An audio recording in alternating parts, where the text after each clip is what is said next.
A piece of paper sent one man to the ocean floor and cost 358 lives. In the spring of 1909, a Boston businessman named Everett Landry made a decision that seemed perfectly rational at the time. He'd purchased what appeared to be a genuine treasure map, one that supposedly pinpointed the location of Spanish gold buried somewhere off the New England coast. The cost was steep, nearly $5,000 in 1909 money, but Landry had done his homework, or so he believed. He'd consulted historians, maritime experts, even a retired Spanish naval officer. All of them vouched for the map's authenticity. What Landry didn't know, what none of them knew, was that the map was a forgery, and his decision to chase it would set in motion a chain of events that would lead to one of the deadliest maritime disasters in American waters. By 1909, Landry had already made his fortune in textiles.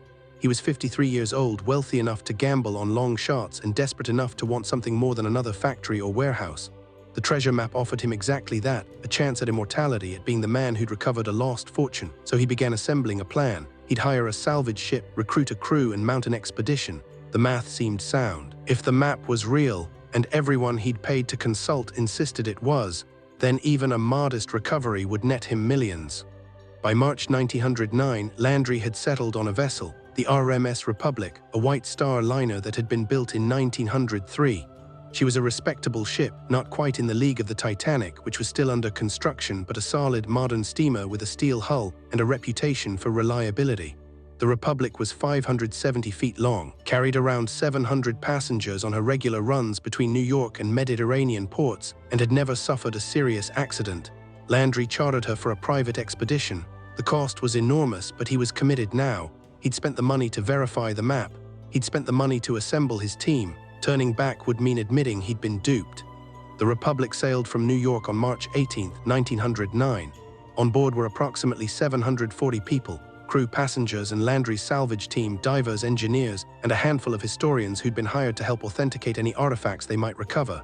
The ship's captain was William Selby, an experienced officer with 15 years of service in the White Star Line.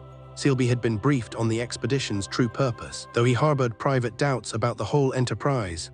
Still, his job was to navigate the ship and keep his passengers safe. He had no reason to believe this voyage would be any different from the dozens he'd commanded before. For 3 days, the voyage proceeded without incident. The Atlantic was relatively calm. The weather was clear. The passengers settled into their routines, meals, card games, promenades on the deck. Landry spent his time in his cabin, reviewing the map again and again, mentally preparing for the moment when his divers would descend to the ocean floor and begin their search. What he didn't know, what Captain Selby didn't know, was that another ship was moving through the same waters at that very moment, and their paths were converging. On March 21, 1909, at approximately 5:47 in the morning, the Italian freighter SS Florida was steaming westbound through the same stretch of Atlantic. The Florida was a cargo vessel, smaller and slower than the Republic, captained by a man named Michaelis. The visibility that morning was poor. Fog had rolled in during the night, thick enough that the Florida's lookouts could see only a few hundred feet ahead. Both ships were running their engines at cruising speed.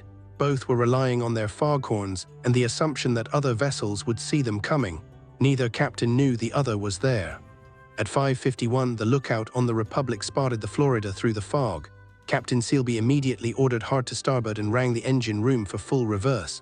But the Republic, despite her modern construction, needed time to respond. She was a massive ship with tremendous momentum. By the time her engines had slowed her course, the Florida was already upon her. The collision occurred at 5:52 a.m., the Florida's bow striking the Republic's starboard side just forward of the bridge. The impact was violent. The Republic's hull was breached. Water began pouring in. 6 hours later, the Republic was listing heavily. Captain Selby had made the only decision that mattered: abandon ship. The lifeboats were being lowered. The passengers and crew, 740 people total, were being evacuated in an orderly if chaotic fashion. Everett Landry stood on the boat deck, watching his expedition disappear beneath the waves. The treasure map, still tucked in his cabin, was going down with the ship, but Landry didn't know something else yet. Of the 740 people aboard, only 382 would survive. The Republic would claim 358 lives. The official investigation into the sinking concluded what was already obvious. It was an accident, 2 ships in fog traveling at speed with inadequate visibility protocols. No criminal charges were filed. No one was found criminally negligent. Captain Selby was cleared. Captain Michaelis was cleared. The disaster was ruled an act of human error compounded by the unpredictable nature of the sea. and that was the end of it, or it should have been. But in 1910, a year after the sinking, an investigator named Marcus Webb began asking questions about the expedition itself. Webb had been hired by the White Star Line's insurance company to assess whether Landry bore any responsibility for the disaster. His investigation led him to the treasure map, and once he began examining it closely, comparing it to known Spanish colonial documents, consulting with archivists, and tracing its provenance, he made a discovery that changed everything. The map was a forgery. It had been created sometime in the 1880s, likely by a con artist working out of Boston. It had no historical validity whatsoever. Webb's findings were published in a limited maritime journal in 1911, but they never reached the general public. The White Star Line, eager to move past the disaster, didn't promote the information. Everett Landry died in 1912, a broken man, never fully aware of the degree to which he'd been deceived. The true story that 358 people had died because a wealthy businessman had made a decision based on a false premise remained buried in archives for decades. The Republic herself lay on the ocean floor, 270 feet down, a monument to the cost of a single bad choice made under pressure, with incomplete information. The deeper lesson here isn't about treasure maps or maritime disasters, though it involves both. It's about the gap between what we know and what we think we know. Landry had consulted experts. He'd spent money to verify the map. He'd made what seemed like a rational decision, but rationality is only as good as the information feeding it. He'd been unlucky enough to encounter a genuinely convincing forgery and confident enough to act on it. And 358 people paid the price for that convergence. The RMS Republic was eventually salvaged in 1911, but no treasure was ever found. The wreck itself became the true artifact, a physical record of how easily certainty can lead to catastrophe. Today, maritime historians point to the Republic as a case study in decision-making under uncertainty.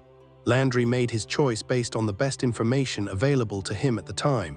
It was the wrong information, but he couldn't have known that. And neither could the 358 people whose lives hung on his judgment.